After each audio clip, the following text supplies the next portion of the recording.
All right, this video is really not for you. This is for all my chiropractic colleagues and the people who know me personally, my family. This is a funny video. I've had some VH tapes locked up in a cabinet for about 30 years, and this one in particular is a speech that I did in 1997 to over 100 people in a room about carpal tunnel syndrome and chiropractic. I don't expect the average subscriber to even watch these. It's okay, you don't have to. But the one impression I had the most from all these videos was, wow, my hair was black and I sure was thin. So I hope if you're a fellow chiropractor, you'll watch these with a little bit of chuckle. The sound quality isn't that good. There's some scratchy parts. But if you're interested in this stuff, wow, this is really a blast to the past. So enjoy the videos.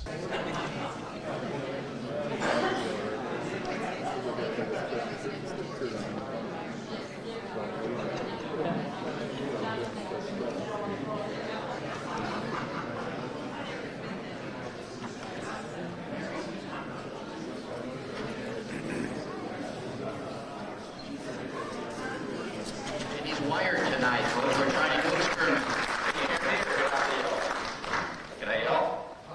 No yell? Okay. My name is Dr. Story. I'm a chiropractor and actually specialize in a technique that helps get rid of pinched nerves. Now, what I'm here to talk to you about tonight is carpal tunnel syndrome. Carpal tunnel syndrome is a pinched nerve, either in the wrist, the elbow, the shoulder, or at the bottom of your neck. The symptoms always end up in the fingertips at first and in the hands. Now, just by a show of hands, does anybody know anybody that has carpal tunnel syndrome? Raise your hand. Look at all the hands that go up, okay? Now, if you know someone that's had this problem, you will find that this is the most devastating problem that can happen to you. How many people use your computer as a hobby? Raise your hand. Let me just give you a show of hands. Okay, how many people use your computer as a job, work? Raise your hands. Okay, equal amounts. Imagine right now if you were to go home and someone were to tell you, you have to sell your computer. No more hobby. Or worse yet, you have to go home to your spouse and say you can no longer make a living because your hands hurt. That sucks. It just does. Okay? And that's what I see a lot of because of this condition. Now, the condition takes many years to progress to where it is today, to where you need major surgery. And I'm going to show you things that if you do today, 5 years from now, you won't have this problem. Okay? Because when people come in to me, guess what we have to do? We have to get rid of the pain and then try to backtrack through the years to actually fix the problem. So I'm just going to show it to you right now. And just so you know, you don't have to buy any fancy chairs or back braces or anything like that. You can actually change your workstation for under $10, and I'll show you how. You just go home, you do these things, and it should work out quite well, okay? Are you hitting the thing for me? Okay.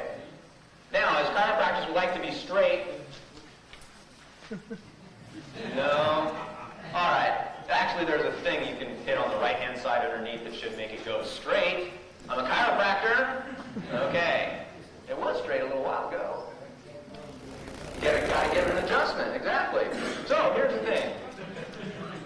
We'll just keep on going. Just so you know who I am, I actually have a 4-year degree from Cal State Northridge. I got my training in a doctorate program in Whittier. I did my internship in Glendale. I did my postdoctorate training 4 times a year in the specialty that I have. I've actually passed 4 national board exams, 2 state board exams. We continue the education.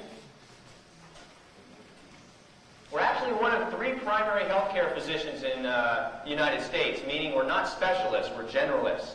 Okay? And what that means is that if you come in and I'm not supposed to treat you, I'm supposed to know who to refer you to. People don't refer to us, we refer to others. Just as medical doctors, if they think you need a specialty, they'll refer you to a specialty. There's about 58,000 of us. Chiropractors actually have, this is so blurry, is that, can you hit focus, turn the thing for me? Straight. And it's got to be straight too. Good advertising for me, huh? Real good. Yeah, perfect. Is that better? Yay. Okay. We actually handle more back pain than any other type of doctor. How many people think chiropractors help back pain? Raise your hand. All of you should be raising your hand because that's what people think chiropractors do, is low back pain. When you think of carpal tunnel syndrome, you don't think of chiropractors. Okay? But But most people, generally speaking, think of low back pain, therefore chiropractors. And actually a lot of different insurance companies cover most chiropractic. Contrary to popular belief, chiropractic and medical beliefs differ very little today. The AMA is no longer anti-chiropractic. And just for the record, I'm not anti-medicine. Okay? Medical and chiropractic groups of Kurt's Association, chiropractors do recommend surgery if it's indicated. And if it is indicated, we recommend you go get surgery. Last year in 1996, I only referred one patient that was not responding to surgery. Meaning if I can't help you, I'll refer you to someone who hopefully can. And sometimes, and by the way, I'm not a god, can't help everybody. If you come to me and you've got such carpal tunnel syndrome that your hand fell off, I can't help you. Should have come to me 10 years ago. You know what I mean? So the thing is, we can't help everybody, but very often, sometimes we can. Now, here's the thing that we're going to go into. It's important to figure out how to put your... Everybody sit bad. Everybody crouch like this. Just sit in a bad posture right now. Go ahead and do that. Okay? Do that for the next 40 years. Can you imagine how you're going to feel 40 years from now? Now, everybody sit up straight. Sit up straight. Sit up straight. Okay. You sit like this for the next 40 years, you're not going to feel as bad. Now, I'm going to show you how to change your workstation so that you can not feel so bad at the end of an 8-hour day. Number one, what we did is we took our secretary and we actually took her and put all the components of a bad workstation in one shot. Okay? And by the way, when we finished these pictures, guess what she was doing? Burning. Okay? So it's real easy to understand. Here's number one. Number one, your hips should be level with your knees. You see how her knees are lower than her hips? What happens is it cuts off the blood flow, and then your feet start tingling, and then you have to shuffle around a lot. So number one, you make sure your chair is just the right height, or you put a book down here where your feet are. Number two, you need a back support. You do not need to go out and buy a $40 back support. Here's what happens. When you don't have a back support, you sit like this. Can everybody see me? Okay, you sit like this. And then your shoulders go forward, and then in order to see the monitor, you do this. And then you're clenching these nerves. And what do people tell you to do? Well, pull your shoulders back. And so here's what people do. That's what they do to pull their shoulders back. What you actually need to correct this condition is don't worry about the neck. You put something in your back, you push it forward, and all of a sudden, look what happens to your shoulders. They're right above your hips, right where they need to be. And now you don't have this neck tension as much. Every time someone comes in with neck pain, everybody looks at the neck. You've got to look at the whole body, okay, and how they're sitting. So you need a back support. Second thing is your hips. Your hips. Raise your hand. Not enough. About 4. Now here's the thing. When you were taught to play piano, if you didn't sit up straight, what did the teacher do? Hit you. And all of a sudden you sat up straight. If you've ever seen a real good pianist play, what you want to do is you want to play your keyboard just like a piano. When you see someone play piano, it's beautiful, man. They're there. Everything is in perfect orientation. It's about 90 degrees. They play like fluid, and that's how you want to play the keyboard. Here's how people type. Like this. And how do people play piano? They sit up straight. And so this is a bad position where the shoulder, elbow, and wrist end up like this. Now, what do you see at the wrist? Her wrists are cocked up like that. That will actually pinch off the nerve in your wrist. Okay? So what you want to do is when you're in the piano position, your wrist should stay straight and nice and relaxed. Okay? The last thing is here, the monitor should be in front of you at eye level. If it's over to the side, everybody turn your head to the left. Right now, everybody turn your head to the left, over that way. Left. The other left. I went like this, but that was just for fun. Go that way. Everybody turn your head to the left. Keep it there. Keep it there for 8 hours. You think your neck's going to hurt? Yes or no? Yeah. Yes. So the thing is, you want the monitor in front of you and at eye level. Now, if you look at this picture, you see how the wrists are? Can everybody see that? It's kind of a dark picture. Wrists are straight. Bad. Straight. Bad. Good. Get the idea? Now what if you buy one of those things for your wrist and then you still keep your wrist like that because now it's resting on it? Is that good? Bad. No, bad. Okay. Now the next thing is what we noticed is what we did is we gave her a phone and we let her play with it for 8 hours. Guess which side her neck hurt the next day? Okay? This will cut off the nerves on one particular side. Again, here's what we notice. People come in and they have carpal tunnel syndrome in one hand, not the other. They type. And you got to wonder, well, if you have carpal tunnel syndrome because you're typing, how come it's in one hand and not the other? Does that make sense? It doesn't make sense to say that if you're typing equally with left and right, your left hand gets the pain and your right hand doesn't. What's wrong with that? The reason why is that nerve that causes carpal tunnel syndrome actually comes from your brain. It goes through your spinal cord. It comes out the bottom of your neck. It goes through muscles in your shoulder. It goes through 2 muscles in your wrist, and it goes through 4 bones in your elbow. In the wrist. Okay? That's good. You're listening. That's good. So you get the idea is this nerve can be pinched off anywhere along that course. So now, if this were a patient, which hand do you think she would get more stress on it and pain and eventually get carpal tunnel syndrome? Which hand? Left. Left. Why? Is there a problem with the wrist? Yes, there is. Both of them are extended. Is there a problem with the neck? Yes. Is there a problem with the shoulder to hold that phone up? Yes. So where's the nerve pinched off? Probably in the neck, the shoulder, and the wrist. So if we just look at her wrist where she gets her symptoms, is she going to get all the relief that she needs? Yes or no? No. So you get the idea? This right here is the best invention that we bought our secretary. And she's smiling because her neck doesn't hurt anymore. Okay? This, very often, solves a lot of the problems that people have with phones. Okay? The mouse was a great invention, except what did people do? They get their wrists like this. Okay? And the mouse still hurts people's wrists. So now, see how the wrist is extended? Good. Bad. Good. Get the idea? Okay, now here's the exciting stuff.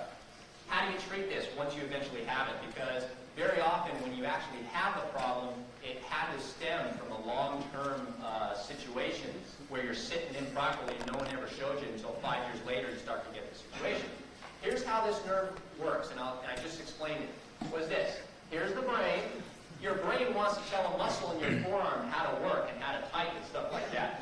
So what it does, it sends a message down to a muscle in your forearm, and the muscle works. So if you bend your arm or extend your wrist, your brain had to tell it how to do that. Very easy. Your muscles also tell your brain what's going on.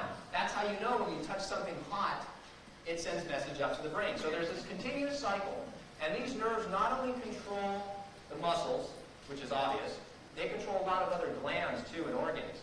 And that's why people with carpal tunnel syndrome, a lot of times they also notice, I don't sweat as much anymore. Well, that's because the nerves not only just control your muscles, they control glands, your sweat glands too. Okay? So the thing is that if this system is in place and there's no interference with the nerve is not pinched off anywhere, then the system works fine. However, if there's interference with the system somewhere along the neck, the shoulder, the elbow, or the wrist, then this cycle doesn't work good, and the person will start to get symptoms wherever that nerve goes. If that nerve goes to a muscle in your hand, you get muscle hand pain. If that nerve goes down your leg, what do you call that? Sciatica. Get the idea? Now, normally you should be able to move your neck and move your body without irritating any nerves whatsoever. You should be able to move your neck back. You should be able to move your neck forward. You should be able to move your neck to the side. You should be able to stand on the ceiling and touch your toes. You should be able to do that. Okay. Now, if you actually try this, and you sit up straight like this, and you move your neck forward and back, side to side, all of those bones should be able to move with no irritation to the nerves. Here's the point. These are the bones of your spine. If this person tries to bend, watch the shadow. See the shadow? The shadow knows. It bends to the left. It bends to the right. It should bend equally, side by side. This picture here, can you see how these bones are not moving? Yes or no? Yes, you can see how these are not moving. And if you can't see that, don't worry about it. They're colored funny so you can tell. Right? For those that can't see. Science has shown improvement if you do nothing to stop this process. This does progress to early arthritis, further degeneration, and greater pain and dysfunction right there. It always happens there. It never fails. 100% of the time, it never does it anywhere else. How do we know this? Because of surgeons. When someone goes in and fuses the bones so that they cannot move, and arthritis always, 100% of the time, it never fails. It always occurs right there. And that's where we get the irritation in the nerve. So if a bone in your spine cannot move the way it should, it will choke off that nerve, and it'll cause problems wherever that nerve goes. The purpose of an adjustment is simply, if you can get to it in time, if it's not too late, you can get it to move the way it's supposed to and take the pressure off the nerve. How many bones of your neck? 7. That's good. 7. How many bones of your wrist? 15. Okay? So where do you think a lot of problems could occur? Statistically. In the wrist. Okay? So that's why the neck only has 7 bones. The wrist has 15. Believe it or not, if one bone of that wrist doesn't move good, the others have to compensate, and the irritation to the nerve just ensues. Okay? And all of this is really done so that you can relax and enjoy life and not have problems and be totally healthy. But you always got to have a nice little back support too. Okay. Now, here's what we're going to do. Can you hit the lights for me? Okay. Thanks. What I want you to do is I'll show you a test that you can find out if you're at risk of developing carpal tunnel syndrome. I want everyone to do this. What you do is you put your elbows about shoulder level, and you take the back of your wrist and you push the back of your wrist together. Now I'm going to time you. Okay? We're going to do this for 1 minute. Now, what you should notice is nothing. If you start to, and keep your hands like this, we're going to do this for a minute. If you start to notice tingling in the thumb, first finger, middle finger, and keep your hands like this, and the inside of your ring finger, but not the pinky and the outside of the ring finger. Okay, let me explain that again. If you're having tingling, keep your hands like this. Got 30 seconds left. If you're having tingling around the thumb, the forefinger, the middle finger, the inside of the ring finger, but not the outside of the ring finger and the little finger, then this is a test to find out if you are having a lot of stress on your wrist to the point where in the future you're at risk of getting carpal tunnel syndrome. Okay, we got 10 seconds left. So does everybody understand? Just nod. Nod, you understand. Good. Okay. All right, put your wrist down. Did anyone get tingling in this part of their hands at all? A few people did. Okay. If you don't mind, you did it. What's your name? Larry. Can I borrow you, Larry? Please? Okay, good. That's good. Come on up. Everybody give Larry a hand.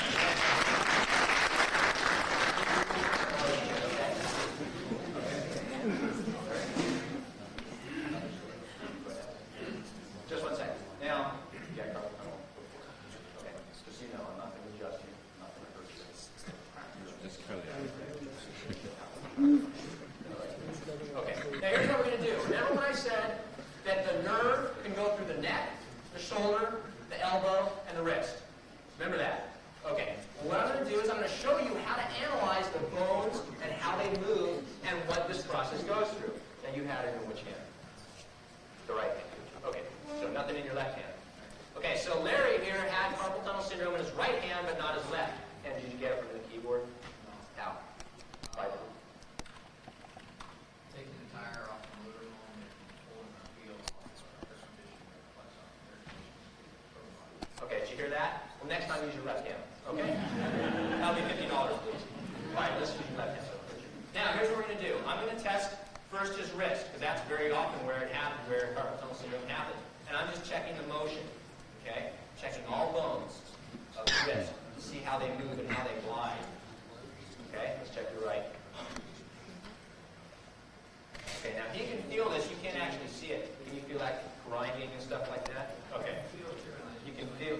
Right. Now when I go here, I'm checking them. I'm going to go to the same bone. I check the bone here. He's got perfect motion here in the left. When we go here to the right, it's got this weird. I'm sorry. Okay, it's clicking in it. It's not working good. So that's. This was like 7 years. It's taken 5 years for me to heal. Okay, it's taken a long time to heal. So now what we're going to do is we're going to check the elbow, and I'll show you how we check the elbow. You guys remember? Whoa! I have to give the 50 bucks back. Take this off. Thanks. Okay. So, the elbow. We're going to check the motion of all the bones of the elbow to see how the elbow is functioning. Good. And I'm checking for tension in the muscles where that nerve goes, and there's really a little bit right there, but not a whole lot. Can you feel how tender that is a little bit? Okay, so he's got one tender point there. Okay, so I'm checking here the bones of the elbow. His elbow's good. Check here. He doesn't have a whole lot in his elbows. Okay, now what's the next place to check? Shoulder. Shoulder. Okay, and I'm just going to move his shoulder and see how the joints are gliding together. Okay, everybody's going. Okay, now he doesn't have that much problem in the shoulder. Let's check this one. In terms of the muscles, I'm not doing a full exam or anything like that, but I'm just checking how the muscles are gliding. A little, yeah. That's not the muscles of that would affect that. Okay? And then the last place we check is how the neck moves. And all I'm going to do is I'm going to put my hand here and you're just going to move your head. Okay, actually, just keep right there. And what we're going to do is I'm going to bend him to one side and feel. Okay, now as we go down, I'm checking all 7 bones. Can you feel how I'm going down all 7 bones? Can you feel that there? So, okay, sort of. In other words, here's 1, there's 2, there's 3. Now, here's the thing that I noticed in Larry. 1 is okay, 2 is okay, 3 hurts. Okay, he agrees, but it's nice for the patient to agree. But the thing is that 3, the third bone in his neck is not bending to the left. So I noticed that. So I'm going to turn him to the left. It turns okay to the left. Number 3 turns not okay to the right. Would you agree with that? Yeah. Okay. Let's check to the right. Number 1 is okay. Number 2 is okay. 3, 4, 5, and 6. Let me just get 5. Mostly 6 does not bend to the right. I'm going to turn it to the right, turn it to the left, doesn't turn to the left. 7 is okay. I'm going to bend it forward. This guy might need a tune-up. Just check here. And his neck is his neck is going forward okay and back okay. Larry just seems to have a problem with 2 bones in his neck that are not bending to the side in certain areas. Okay? Now, can you see how you can actually analyze someone, the neck, the shoulder, the elbow, and the wrist, and not just say, where's your pain in the wrist? Just check out the wrist. And just only look at that. So can you see how there can be what's called a double crush? A nerve is like a wire. If you step on the wire here, it produces a symptom over there. If you step on the wire here and here, it still produces a symptom over there. If you take the pressure off this side, and you still got the pressure here, it's not going to fully come back. Okay? Everybody give Larry a hand.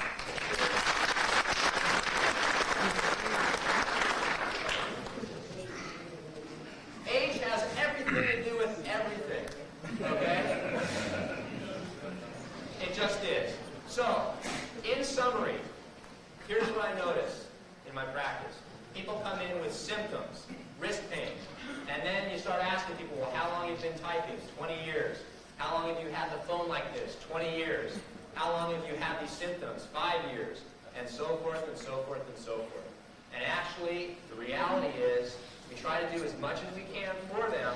However, if 10 years ago, someone would have put them in the right size workstation and really set them up nicely so they didn't hurt themselves, what would have happened is they'd never have been in my office.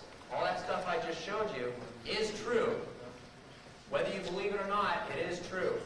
If you hurt yourself and you sit like this and you have the phone on this side and you're typing like this, you will have stress. The stress will build up, and it'll build, and it'll build. And guess who usually gets the brunt of all that stress? The spouse. Okay, they usually hear about all this stuff and feel it too. So the whole point is that if you can do something to really change your workstation now, I guarantee, there's very little guarantees in healthcare, but I guarantee you won't have as much stress on your body, and you'll feel a lot better 5 years from now as a result of this. Okay? Now, we had scheduled, Lewis, we had scheduled a half an hour. It just took 20 minutes. Do we have time for questions? Okay, does anybody have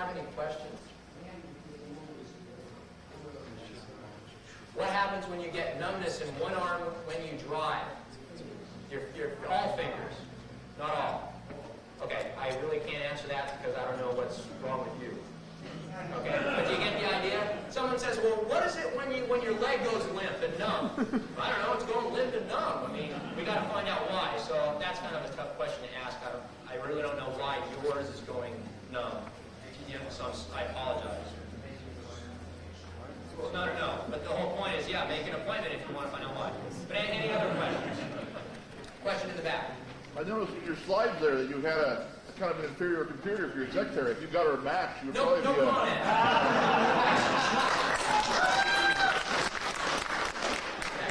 Any other questions that I can answer? Question right here. Yeah.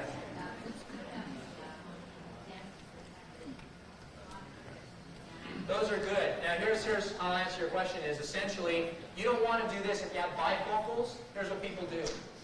Like that. Okay? You want your look at me now. You want your neck like this. You don't want your neck looking down. You don't want your neck looking up. Eye level could mean if you're comfortable looking down like at an angle and you're like this, that's perfect.